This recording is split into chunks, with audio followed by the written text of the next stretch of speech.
Why do you say that, Father? You aren't afraid, are you? No, but I respect some of the superstitions of others.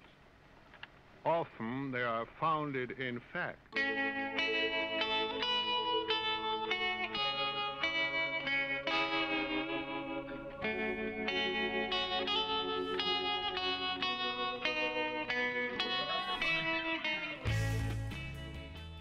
Hello, welcome to our Sanctum Sanctorum here on Venice Beach. I'm Kristen. And I'm Krista.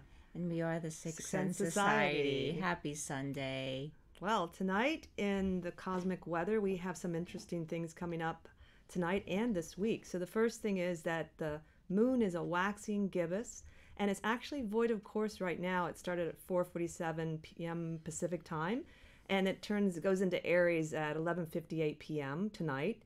And void of course, I'm going to mention a couple of things before we go on to the rest of the weather report, is really kind of interesting. It's when the moon doesn't make a major aspect before it switches into the next sign. So it's void of course a lot, sometimes only for minutes, and in this case hours and even a day. But there were some interesting tidbits, Kristen, I found out about in Jim Maynard's date book. One was a political one, since we're getting close to the midterms, was that somebody had done research, and from 1900 through 1972, any candidate of the two major parties that was nominated officially under the void of course moon was not elected. And so then I said, okay, I'm going to go look at Donald Trump's chart.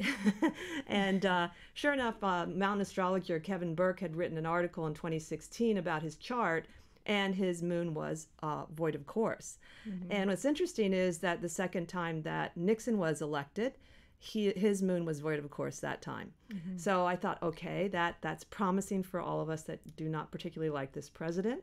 But there's some other interesting things happening. Kristen's going to share with you what they are. Well, here's the big stuff this week. We have a fabulous full moon in the sign of Taurus. Now, as we all know, it's Venus retrograde in Scorpio right now as well. And so we have a Venus retrograde going on at the same time of the Taurus full moon. You know, a lot of us know that Venus rules Taurus and vice versa. Taurus rules Venus. But it's big stuff. And I just want to, if I'm looking down, I'm just looking at my notes. So please excuse me. I want to make sure that I get these degrees right, because it's actually kind of awesome what's happening here. We have the sun in Scorpio coming in on October 24th. The sun is moving into Scorpio, igniting Scorpio season. Thank goodness. I'm actually kind of happy for Scorpio season. I know that might sound weird to some of you, but we have this retrograde going on, and I'm kind of happy to say goodbye to Libra. I don't know if any of you identify with that, with a certain season. You're kind of done with it by the end of it. You're wanting the new energy to come in. But we have on October 24th, the sun in Scorpio in 1 degree. We're going to have the moon in Taurus at 1 degree, and we're going to have Uranus in Taurus at 1 degree. As we all know, Uranus is now in Taurus, and it's in retrograde in Taurus, so it's backing out, it's headed in, it's almost getting into that back into Aries time, but it's very, very significant. When we have a lot of planets in these early degrees, it can be very much about a breaking out, about a coming out. This is very much about the closing out of a couple of years of a cycle. So if you feel like you've been in patterns, there are just things you want to let go of. It's about looking at how have you done things? What's the next phase? What do you need to change to go into the next phase? What is the next cycle? What does that need to be for you? How can we let go of things that are sort of dying, which Venus retrograde in Scorpio, about death and rebirth. And it happens to be sextiling Saturn in Capricorn. So we've got this wonderful sort of, not a lot of earth signs kind of coupling up together here, but also we've got this great kind of push and pull between Uranus and Saturn.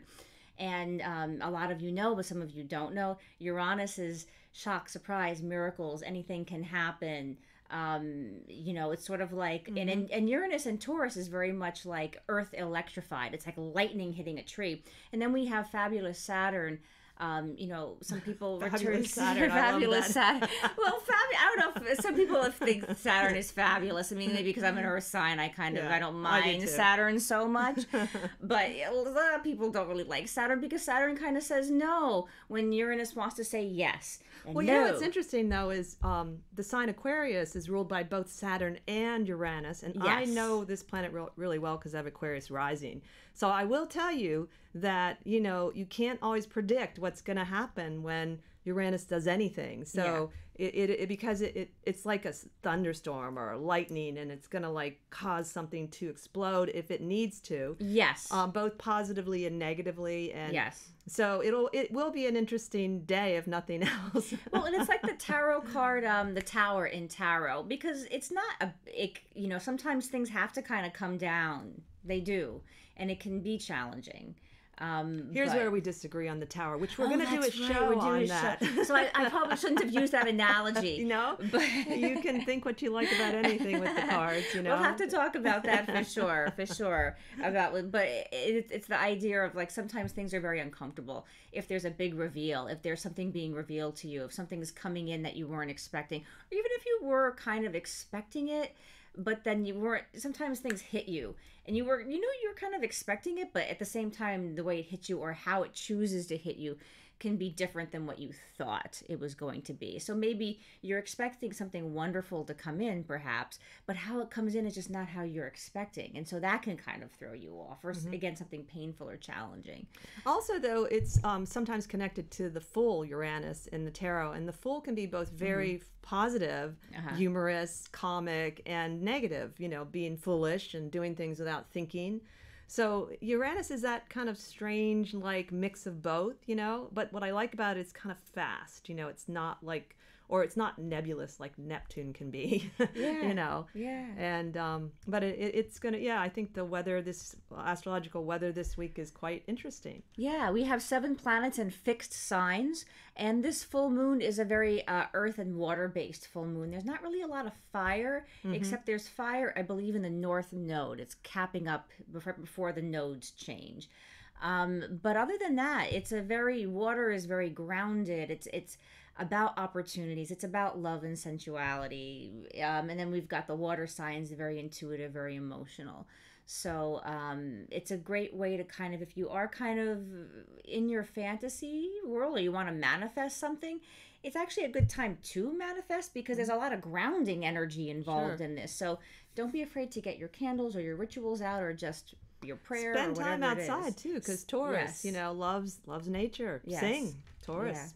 Yeah, absolutely. Well, and it's another thing that's very interesting is that that Christo had mentioned to me is that the asteroid Juno is retrograde in Venus. I'm so sorry, Taurus as well. Taurus, Yes, and in a later degree. And it's interesting because Juno represents marriage and partnership and committed partnership, more romantic partnership than business partnership in general. Right. Because as we know, Venus, and as we talk about Libra, it can be all kinds of partnerships. Juno really is very specific to our heart partnerships, our romantic and our marriages and our committed partners. So I think it's extremely interesting that it's retrograde in Venus, as Venus is retrograde and going through Scorpio and Libra, which is then another sign of partnership. So there's Juno a lot of stuff also going interesting enough connected to social customs, which I learned about. So that's kind of something that's kind of coming up a little bit in politics with women and social customs, and talking more about women's customs too. And so it's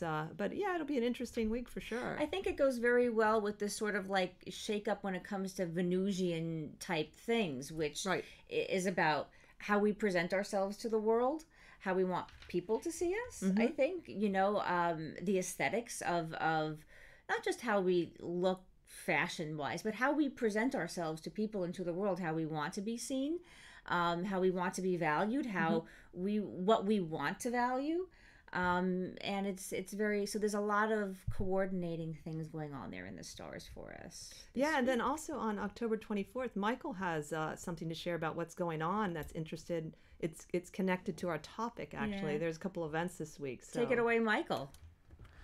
All right, guys, how are you guys doing tonight? We've great. got Halloween coming up, and that's a big part of why we decided to do this topic tonight.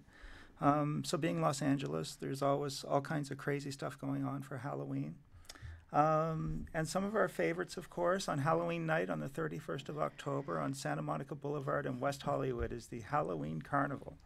And if you guys have never been to the Halloween Carnival, you are missing out. It is like tens and tens and tens of thousands of crazy drunk people descending on Santa Monica Boulevard, and it's a lot of fun, and all kinds of drag queens and everything else. Costumes. So costumes galore, and just it's a really good time. And they close off the boulevard between Santa Monica and Doheny, and it's just an awful lot of fun. Another thing that you guys, if you've ever lived in LA or you're visiting at this time of year, and you really have to do it, is the Day of the Dead at the Hollywood Forever Cemetery. And this year it's going to be on the 28th, just before Halloween. Admission is $25 a person, but it's fabulous, and it's from noon until midnight. And there's face painting, and everybody dresses in these amazing Victorian costumes, and people go in and create altars on all the different cemeteries or the graves for their loved ones and people that have passed, and put tremendous amount of effort into it. And there's Aztec dancers and everything very Latin. So if you haven't checked that out, that's something that's an absolute must. And I think it's actually one of the best events in LA every year. So definitely worth doing. And then a favorite for Krista and I, and we're going to be going on the 24th, is, and again, if you've never done this, they come frequently, and I think they tour all over the southwestern U.S., is Lucha Vavoom. And Lucha Vavoom is at the Mayan Theater on the 24th and 25th. And it is the Circus of Vampires this year, since it's almost Halloween. And Lucha Vavoom is a mixture of Mexican luchador wrestling with burlesque. And so it's a very, very good time. And Krista can tell you all about it, because Krista, I took her for her birthday, and I think she had a lot of fun with it. So what did you think of Lucha Vavoom, Krista? What was it, my 45th or... It was so much fun. Burlesque and wrestling. Yeah, and wrestling. Do they combine? No, they're like separate shows. The burlesque was very, very eloquent, and I forget who was there. And some of the wrestling's really funny. And the audience was so diverse. I've never been in LA with such a diverse group of people. It was not like a typical, there were older people, younger people. It felt really cool, the audience. It was very memorable. I thought it was fabulous, and I had a great time. And I've only really gotten into wrestling a little bit watching it because of Michael. He likes the wrestling in general. Mm-hmm. And it was a blast. They're amazing. I totally think people should go out for them. And I just remember having such a good time, It was awesome. So that's it, huh? Yeah. Anything else? And of course, there's all kinds of haunted house attractions and all kinds of other things, and you can find lots of information online. But Halloween is a heck of a lot of fun. And the one shout out I'll give, I know that Don and Dillinger always did a big haunted attraction in Venice here on Rialto, but unfortunately our friend Dillinger was skateboarding a few weeks ago, and a woman stepped in front of him, and it was either take her out or go for the hit. And he dove off and broke his hip. So I don't think they're doing it this year. So I think they're decorating the house, but not doing the alleys, from what I understood. And they're still closing off Rialto, which is really nice that they do that.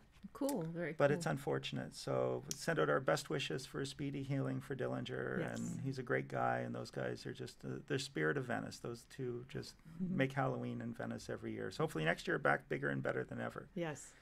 So that brings us to our topic tonight, guys. So, and with the season approaching, I thought we would look at some horror film stuff. And the thing that struck me, I was reading an interesting article online that people with anxiety, when they watch that particular genre of filmmaking, it actually helps to cure their anxiety. So I thought that was very fascinating. And there's something about it that I think, I don't know why, it just seems to make people feel interesting. So maybe Krista has some ideas on why that is. Well, it's interesting, when you first started talking about the topic, I wasn't sure even what I would contribute, and then I didn't even know if I'd watched enough horror, but it's a pretty big genre. I started realizing I have, even as a kid, I remember The Blob. Do you remember The Blob? Yeah. There's a lot of things out there that are actually movies that are horror based. Yeah. But they're not your scream 'em kind of things. Right. And so you don't really quite associate it with it. It's more like a psychological horror or, there's definitely different types of horror. But the thing that really struck me when I read the article, the thing about helping with anxiety, at first when I thought about it, I said it made it worse for me to begin with. Because when I was a little girl, I saw one scene from Dracula, the Bela Lugosi one. I saw him when he was going into the bedroom, and I think I was maybe 6 or 7, and I started having these incredible vampire nightmares. But in hindsight, one reason I had them was we were living in a very spooky house at the time. Even my dad thought it was really creepy. It's one of those ones that had the basement, and you go down and you feel like someone's buried there. It was in Michigan. But it brought it out, the whole vampire thing. Then I had this whole series of trying to deal with it. In order to deal with the vampire, even my dad, my poor dad, I'd go and I'd try to wake him up after the nightmare, and I'd just kind of stand and hover over him, and I would scare the living daylights out of him because I didn't want to say anything. So he got out a copy of Dracula, and he made me color on it and tried to get me to look at it. And then as I got older and I still had them, I started reading Anne Rice's books. I watched the movies. And actually, that did help me get over my fear of vampires. So maybe the vampire was going to be in my psyche anyway. Everyone I think has as a kid a monster that comes in their dreams. They're all different. And mine happened to be not the big bad wolf. It was a vampire. So I started thinking about it. I said, you know what? I think they're right. There are some I don't think I would watch because they're too gory.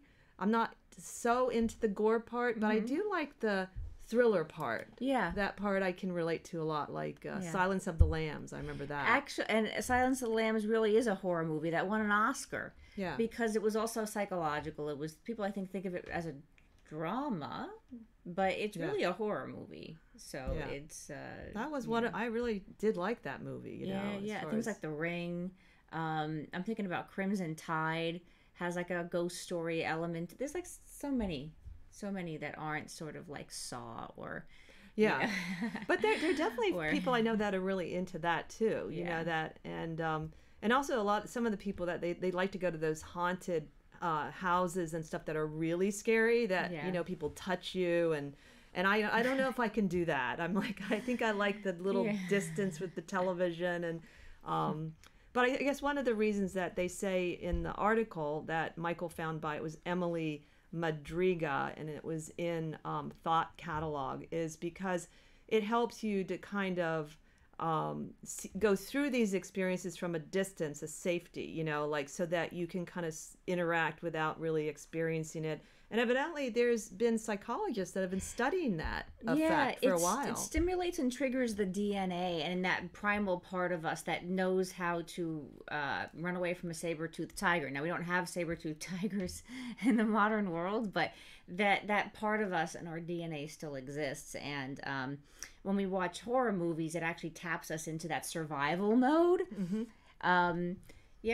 I found it interesting, though, the woman that wrote that article, she said she felt so much calmer afterwards, and that all of her friends were kind of thinking she was crazy, but it really, really helped. And I wonder if it's different kinds of anxiety, too. So, for instance, I was talking to a coworker, and she was like, oh, no, that would never work for me. And I think, well, maybe it depends on what it is that you're seeing. Right. I don't know that certain horror movies they might creep me out too much. Right. But I think that I think the opposite, Michael, didn't you find out something about China and horror movies? Yeah, it's kind of an interesting thing, actually, that in China, apparently, because it's a secular country, first of all, you're not allowed to have any movies with ghosts in it.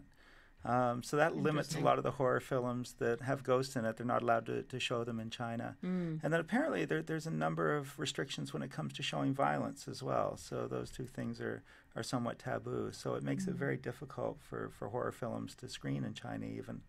But I guess that as a genre, it's incredibly popular in Europe, and a lot of the. I was reading that horror is making a big comeback right now in Hollywood. It's huge right now. I think I read an article in Variety that they were the year of the horror film. When you've got people like Toni Collette and Gabriel Byrne teaming together. To do Hereditary, and which is a very well respected film, with amazing actors in it. It's sort of, Unsanity with Claire Foy, directed by Steven Soderbergh. And I believe that was the film he shot on the iPhone. If I'm so sorry if I'm wrong about this. I could have swore that I read that.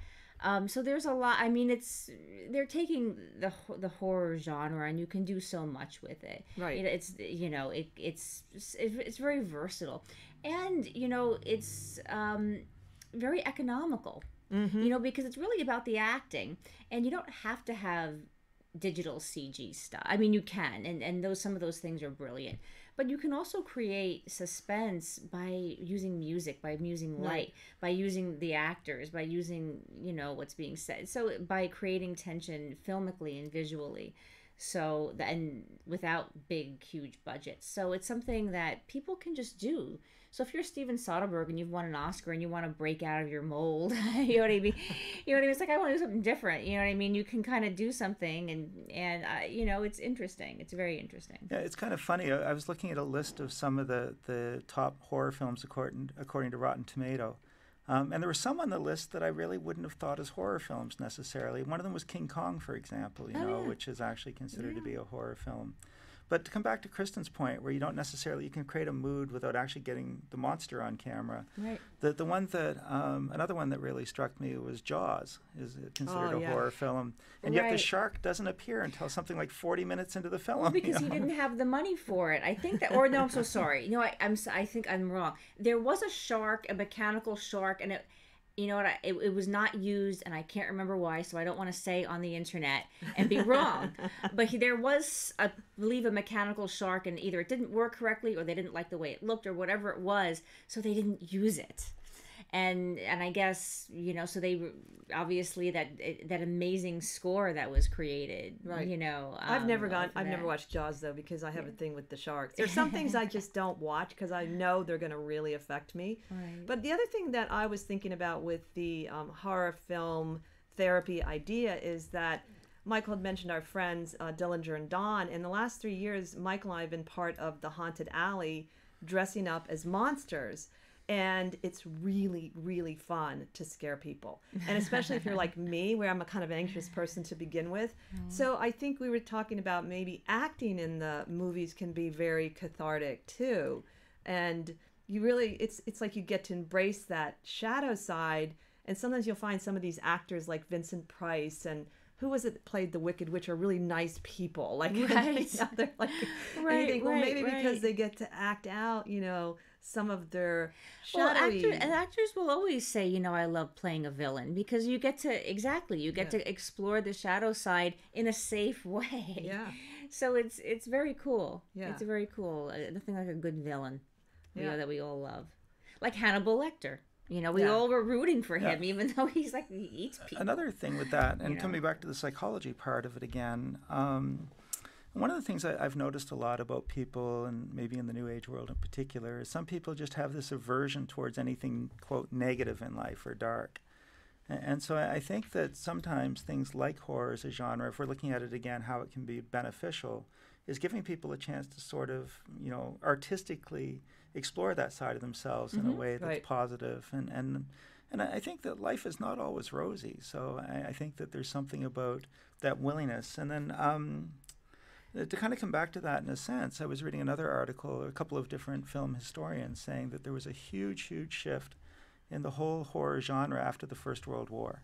And if you read horror fiction or you're watching the movies before that, it's really a big, big change. And because of the atrocities people saw and all the horror that people actually saw. So filmmakers and writers that had been a part of that when they came back and they got involved in creating, drew on that in a sense as a way of therapy of expressing that. So you had the rise all of a sudden of all these zombie films and slasher films that sort of came out of the First World War, and it's kind of been that way ever since. So I thought that was very interesting. And that is interesting. It is. Well, part of the research that I did, as far as anxiety and horror films, it triggers our fight and flight mechanism.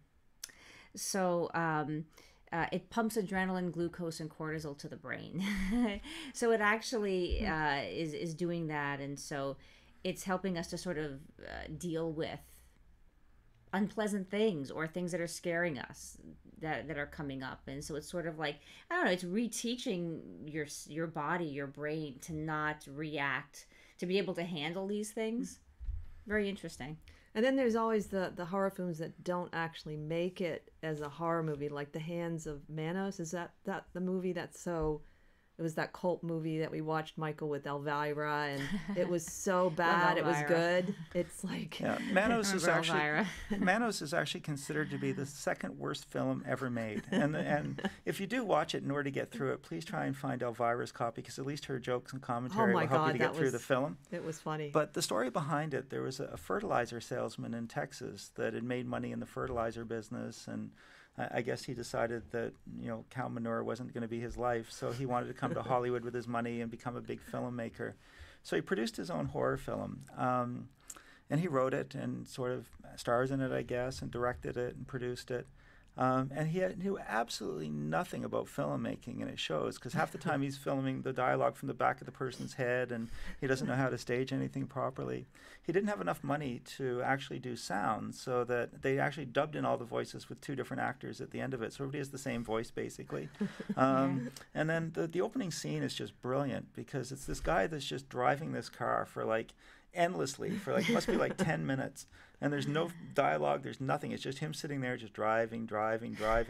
And what it was that they were supposed to actually have the opening credits during that sequence, but they forgot to put them in when they edited the film, so there's no credits. It's just him driving. Right. And so apparently Oliver Stone owns a 35 millimeter print of the film, and he watches it, he said, once a year, and he actually considers it the greatest comedy ever filmed. I would love to be invited to Oliver Stone's house to watch that with him. That'd be cool. Would be really good.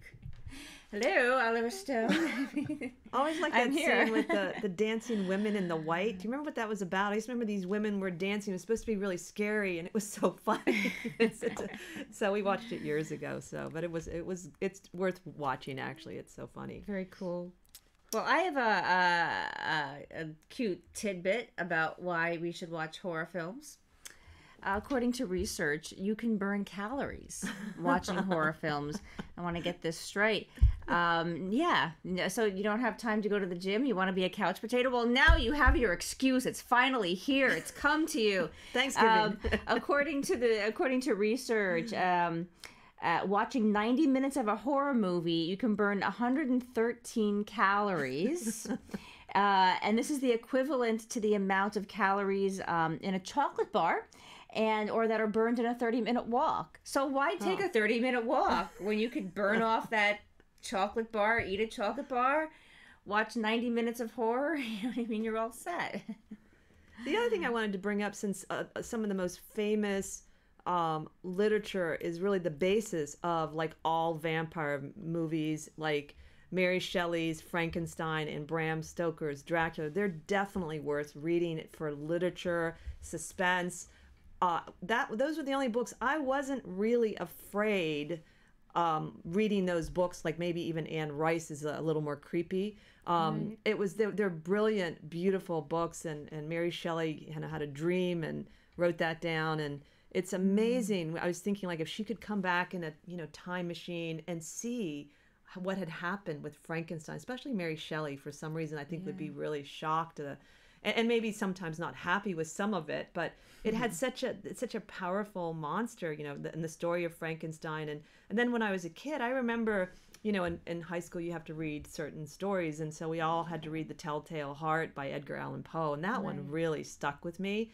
And I thought it was a really good story for the moral of the tale, not just because it was scary, And so I think reading the literature too, it's almost like a different experience on some levels, but still very important, as well as writing. If you've ever tried to write a scary story, or I went to a workshop once it was led by Anne Waldman, who's kind of a well-known Buddhist poet, and she's a real wild performer and really expressive. And I was at this Zen temple, and we were doing meditation, and then we'd have this workshop with this crazy, wonderful, passionate woman, and she had us write a curse poem.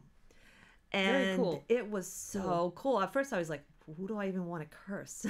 And I'd been studying the witch hunt, so I basically wrote a curse to the witch hunters. And it was actually came out pretty good and really, really cathartic. I really thought it was a great exercise. She said, And I'd never had gone to any workshops. Yeah, let's write a curse, and like as if this is a good thing, It kind of goes with, I think we were talking last week about they were going to curse Kavanaugh or Yeah. whatever. So Yeah, it goes back to that. Yeah. And I don't know if you guys have been following the follow-up to the whole Curse Kavanaugh thing. Oh, no. Because the story now continues. And I know we're getting off topic a little bit, please. but it's fascinating. Is now apparently there's this Catholic bishop or somebody who is very concerned about the curse against Kavanaugh. So he's doing like this exorcism to try and protect Kavanaugh that is from the. so funny. it's becoming now this huge magical war between the war. Catholic Church Ooh. and the pagans, and I love it. so it's quite a Wow. fascinating thing. No, it's actually still connected to This the is cool. topic on a lot of levels because all of this inspires horror movies and a lot of it is written into. Like I looked at Wikipedia's page on vampire movies. There were so many movies now. Yeah. And Oh, yeah. the one that on Rotten Tomatoes was #2 looks really cool though. Have you watched Let the Right One In? Oh yeah. That looks about the kids and the Yeah. vampire girl and Yeah, yeah. and it got a really interesting review. Like I liked the review. I said, you know what? I think I'm going to watch that one. It was, and of course, the #1 everyone's going to know is the Nosferatu, the original Oh, the original, 1922. yes. Now I have a couple of tidbits about that. That's interesting. Was the director Murnau? He didn't want to get the rights to Dracula, so he changed it enough to not have to buy the rights. Right. And then he was killed in a car crash in when he was 42. And I was looking at, some things about him. And evidently in 2015, grave robbers stole his head. And they think it was more like an occult kind of thing. Why would Right. they steal only his head? And it's like, good Lord. I mean, it gets like really weird, the things around horror movies sometimes. There are some interesting things that happen to people or that well, it spurs out that dark side. There's the dark side, shadow side. It's not negative per se. I forget who I heard say this. It was someone here on YouTube about the dark side is our potential. Could be is like untapped potential sometimes. So I think that's very interesting. Well, the shadow is like in the Jungian tradition. My understanding of the shadow, it's repressed things, and there's also something called the golden shadow because you can repress things that are actually pretty good as well, and that's harder to get out evidently. But shadow just means it's hidden. So Right. I mean, it's not, and darkness Hidden. is Or not possibly hidden potential if it's dealt with, if it's brought up and out. But there's nothing wrong with actually having a shadow aspect to yourself. It's not, and that's what we think explore in horror films. Well, and it's and obviously some horror films are totally exaggerated so much that you can kind of see they are, and the ones that are the creepiest are more the psychological ones. I think Right. the ones that are that don't show things. Like sometimes I notice by not showing things in horror movies, it's way more creepy than Right. that, and you're like because your imagination takes over, and then sometimes you can look at like.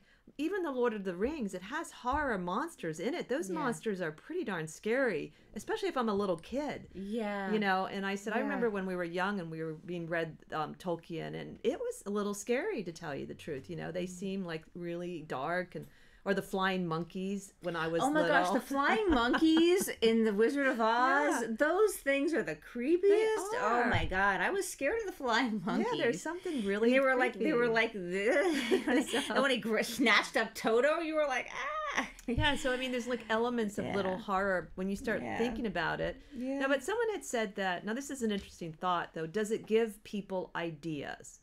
And I thought, well, maybe sometimes. But if you're going to be I a think monster in life, you're going to get an idea somewhere You're else. gonna get it then. anyway. Exactly. Yeah. I don't think you could not. That would be an interesting study, and I'm sure it has been done. Yeah. To see if you were never exposed to anything like that, if it was nature versus nurture, kind Right. of like, if you were never would have come out anyway. And I agree with you that I think that if certain things are in your DNA, if it's within you, it's gonna come out regardless. And also, there are some horror films that really the hero wins, and it shows the courage And like when I'm always amazed when, you know, they go into the dark room, you're like, don't do it.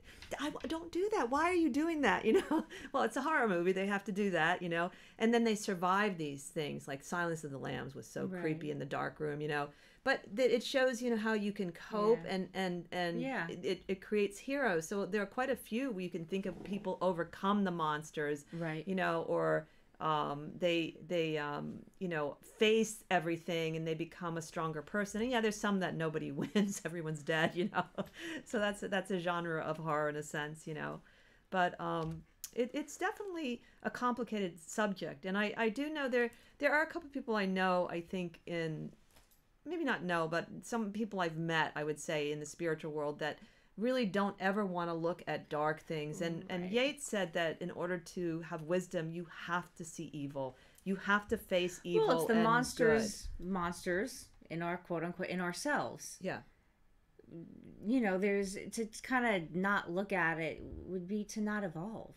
And that's a really good point. The idea that, you know, I think when I was younger and naive, I thought, you know, I am not capable of atrocity. Over time, when you read what happens to people and you see the circumstances, I began to think, you know, I am under certain circumstances capable of things that I wish I wasn't. Right. And to me, that's more honest, and also I'm more likely to defeat it if I'm aware that, you know, I could kill somebody under the right circumstances, in that I do have that murderous side in me. I'm a human being. And so by looking in the dark consciously, using like horror films or horror literature, I'm able to kind of decide, okay, this is maybe my tendency, and what kind of values, we talked about ethics last week, can I use so that I'm not going to go that direction. I'm not going to feed it, but I'm going to acknowledge that I'm capable of these things. It's the you know, old, like the cliche, you know, you're driving down, somebody cuts you off, you're like, oh, I could kill that person, but you don't. You know what I mean? It's, you know, no, because you don't, you know, because it's like, but doesn't mean that you don't, something doesn't cross your mind, or doing something, you know, to someone that has really wronged you, or you just want to go, someone's stolen something from you and you just want to go steal it back. And even though that's not the way to handle a situation. Vengeance, you know.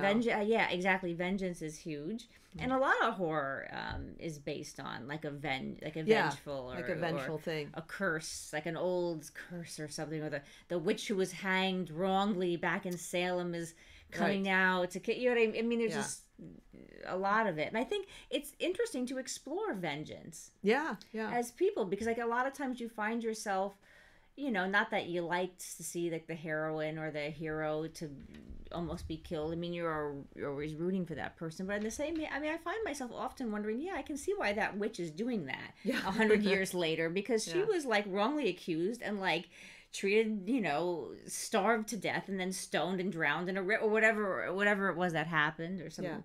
You know, we want to explore those things, you know, in ourselves. Yeah, it gets a little more complex. And I don't know if any of us knows what it means to be a whole person, an integrated person, which I've always found one reason I like Jungian psychology is the concept that we're trying to become integrated.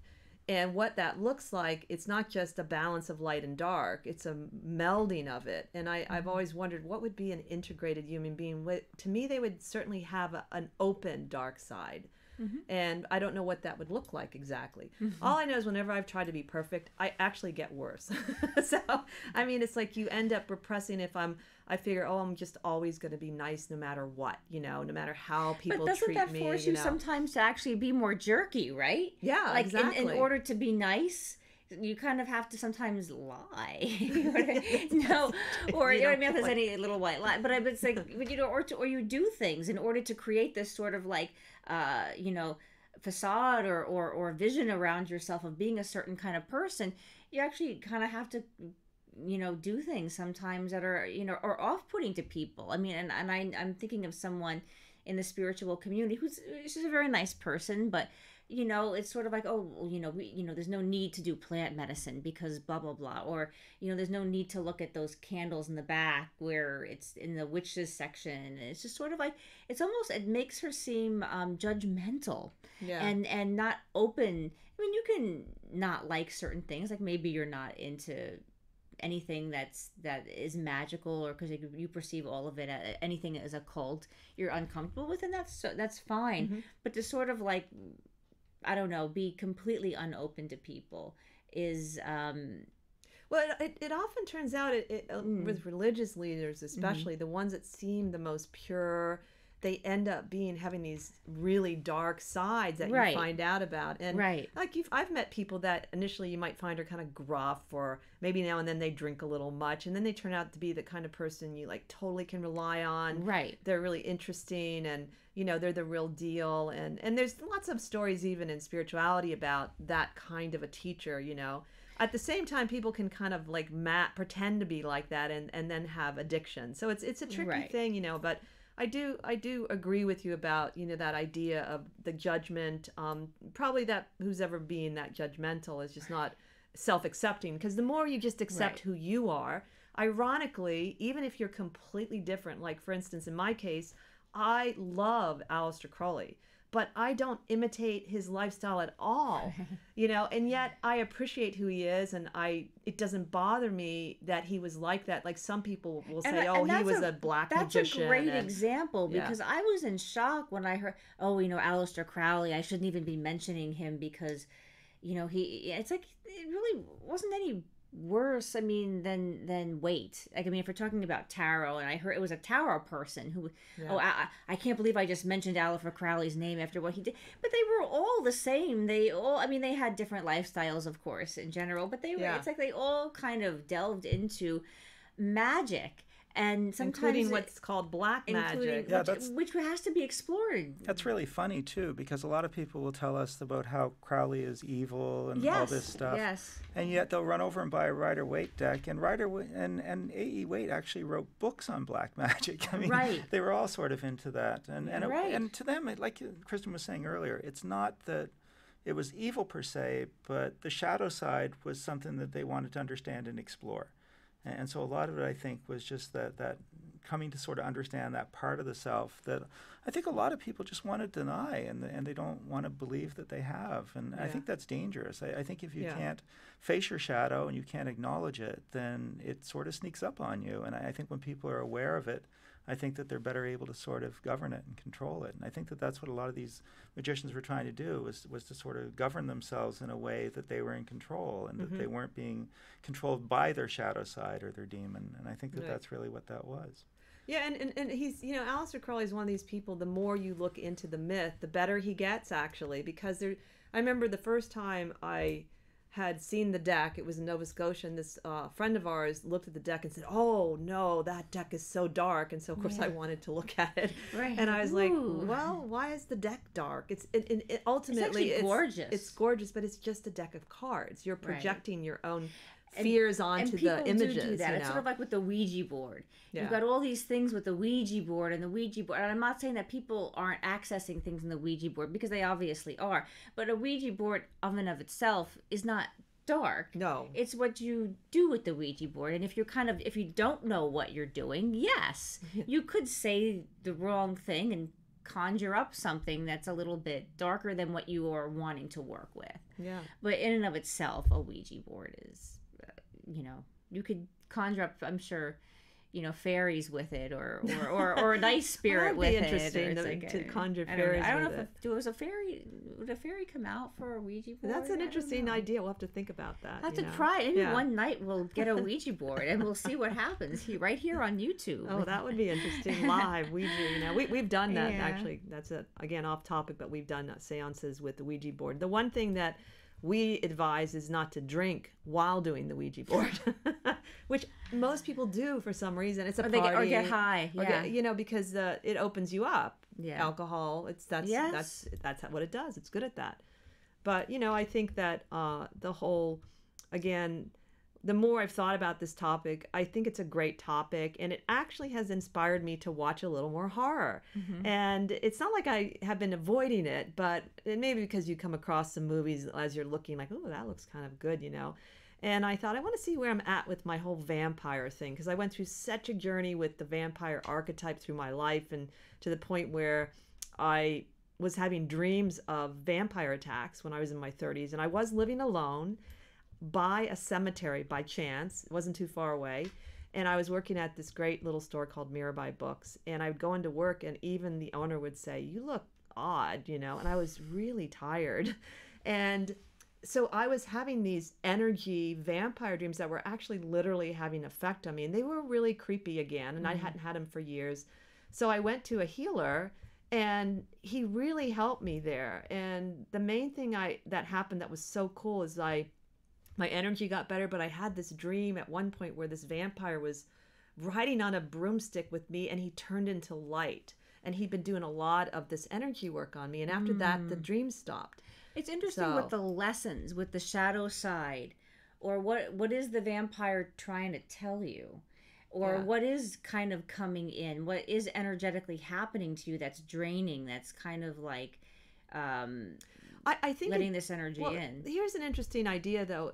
Is it possible there are, on the astral plane, real monsters? And my experience is there are. Because of, another time I had a dream. Again, this is when I was older. I hadn't had dreams before. And I went to see this really interesting shaman woman, and she worked with one of those crystal skulls. Right. And she'd do these really interesting readings about your soul, like what your soul wants, and they were very unique. And I'd had another weird vampire dream I told her about, where I was in New York City, and I was astral traveling and flying around, and I opened up this like hidden thing, and I saw this vampire sleeping in a coffin with blood flowing from his mouth. And in the dream I said, uh-oh. And then I knew I had to get out of there. So I told her the dream, and she said I had been to a real vampire place, and I had, in a very unconscious way, undisciplined way, gone above what I was capable of in the dream. And so she kind of gave me this lecture, like, you can't mess around like this, Krista, And I was like, I didn't mean to. I didn't mean to stumble upon the vampire. It was so realistic, though. Like, it was like I was really in New York City, and I was just in my astral body, and it was bizarre. And so she helped me with that a little, and to teach me how to stand up to them. And so sometimes I think there are astral monsters. Again, like the Tibetans believe, and we're going to talk about that, about the Book of the Dead, where if you don't see the pleasant deities, you get to meet the demons. So recognizing, in a way, the demons are ourselves. And embracing, like, what is this, maybe in my case, I was often giving my energy away to the wrong people. Right. They were sucking me dry, on some level. That's kind of what a vampire. So, like, are you being sucked dry by something? Yeah. Person, place, thing. Are you doing that to someone that you're unaware of? Well, then you become the vampire. Right. And you're like, wait a second, I'm not but maybe there's a quality of you with a certain situation or a certain person where you are doing that a little bit. Yeah, I agree. It's interesting. I was doing a plant ceremony a couple of months ago, and there was an experience where it was some kind of a monster in the astral plane in that person's aura that came out. And several people actually saw it. And it was what one of the, my shaman had two kind of assistants, and what one of the assistants called a real nasty bitch. And it was in one of the participants was carrying that in their auric field from the astral plane, it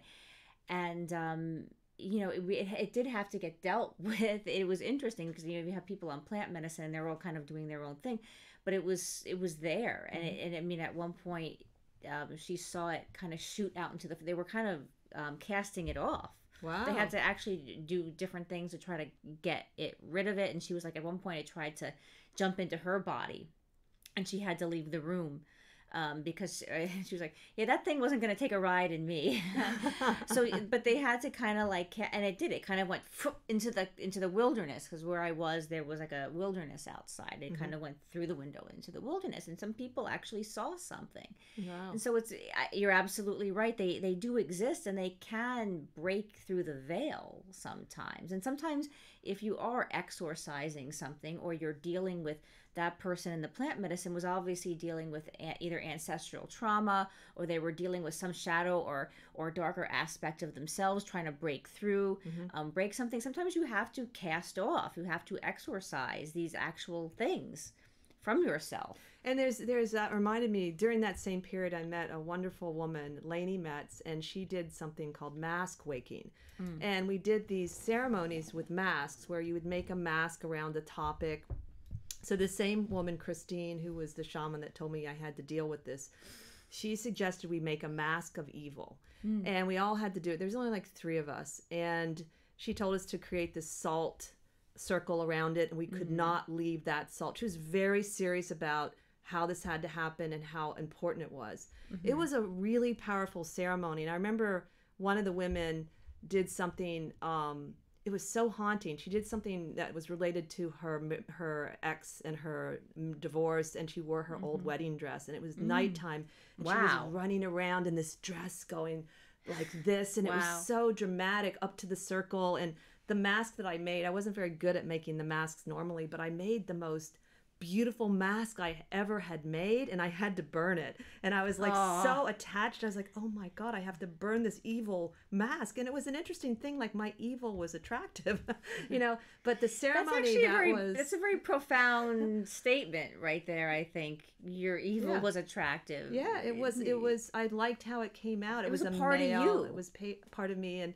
But I remember that was a really powerful ceremony that we did. So that idea of like the plant ceremony, and then we did this mask making to help to exorcise our real demons. And I'll never forget that one. It was so simple and so powerful. And when I think about now going back to the topic, I'm really glad that we talked about this, because I remember thinking like when I was a little girl, I should have never seen that image of Dracula in the movies, but you were meant to. I was really meant to, and I think I'm really now, I'm appreciating it now that, you know, it really taught me a lot about, you know, facing something that especially as a little girl, it really scared me. I was, you know, little kids, we're scared in different levels of things, you know. I was probably more scared of the dream world than anything else when I was little.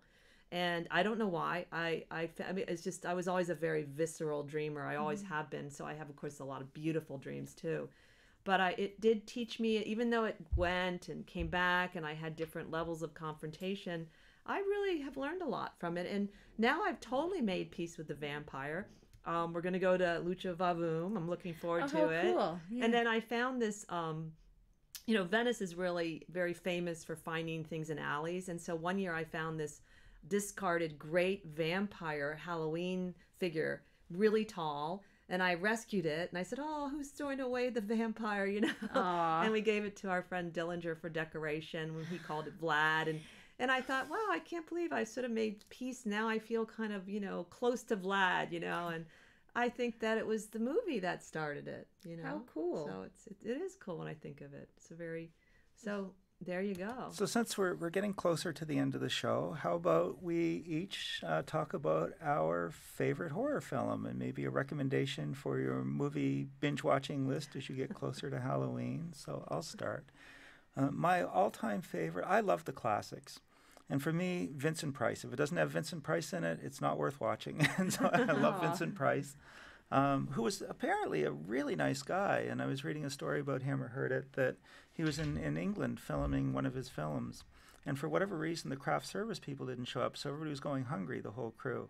And apparently he was an amazing chef. So he jumped into his Rolls Royce and he drove down to the local market and he bought all this food and cooked for the whole crew and fed them. And that was the kind of guy he was. So apparently just an amazingly nice guy. But my favorite of his, without a doubt, is The Raven. And if you haven't seen The Raven, it's a must-watch film. Everybody that matters is in it. You've got Vincent Price, and you've got Peter Lorre, and you've got, I think, Karloff is in it, and a very young Jack Nicholson. It was actually one of his very first roles, very cool. and he's probably in his 20s. So I mean, it's an amazing, amazing film, and it's really kind of that classic horror where there's not much horror. It's more about this duel between these two magicians, and they're kind of fighting it out with Peter Lorre caught in the middle. And I love Peter Lorre. It's very entertaining. So if you're looking for just a really light horror film that is a lot of fun, I would suggest The Raven. So how about you, Krista? Well, Silence of the Lambs, I really did enjoy that. In fact, I would go and rewatch it. And I remember I went with my boyfriend at the time, and he was so terrified that when we got home, he had to watch another movie. I was fascinated by that because I was less, and I thought I'm pretty much I'll want a comedy. If I get really scared, I'll be like, put a comedy on before I go to sleep. So that, and then, you know, I really liked Alien.